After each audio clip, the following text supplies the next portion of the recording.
বাবা ভাই ভন্ড আমার বক্তব্য লোক রাইছাও কি নিয়ে আইছাও? বাবা আমি তোমার লিগে পালের গরুটা নিয়েছি। বাহ, কি সুন্দর। তুমি সে আমার আসল ভক্ত।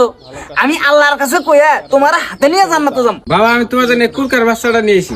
বাহ, এত ছোট গে, বাবার উপরে বিশ্বাস কম আছে নি? না বাবা তাইলে দেখো যে আমার ওই ভক্ত কত বড় গরু নিয়ে আইছে। দেখো দেখো আমার প্রিয় ভক্ত, তুমি কি নিয়ে আইছাও? বাবা আমি তো কিছুই এনে নাই। হ্যাঁ, কিছু এনো নাই? সমাজে এই, এই আর খাদাই দেন দিকে আর খিচুড়ি রান্দা দেন, খিচুড়ি দাস না, কিছু এনে নাই। হেই, তুই বাবার বিজনেসের বিষয়ে কি বুঝাস?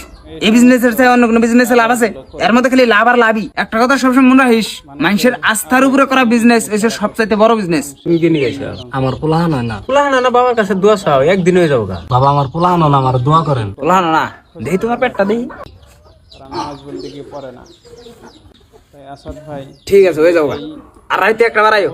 এই ডেলি নামাজ পড়ো না নাকি? নামাজ পড়বো একদিন। ফারুকুদ্দিন কাদির সে ছিল আসল ভক্ত, সব সময় গুরুর চরণে পড়ে থাকতো, গুরুর চরণ দেয়া পানি খাইতো।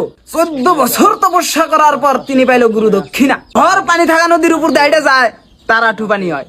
নদী পার করেই তিনি নদী ফিরাই দিলেন। এই মৌলানারা কি বুঝে? ওরা মারফতের বিষয়ে কিছু জানে কি? খালি শরীয়ত না থাকলেও বউ। শালা বন্ড তুই এত রাত্রে মেয়ে মানুষের বুকুলে কি করস? আমার ভক্তর বউ নাই। ধর্ম নামে কেমন বন্ডামি করে রাখো। শালা মার শালা পীর হইছে না, শালা বন্ড পীর হইছে শালা।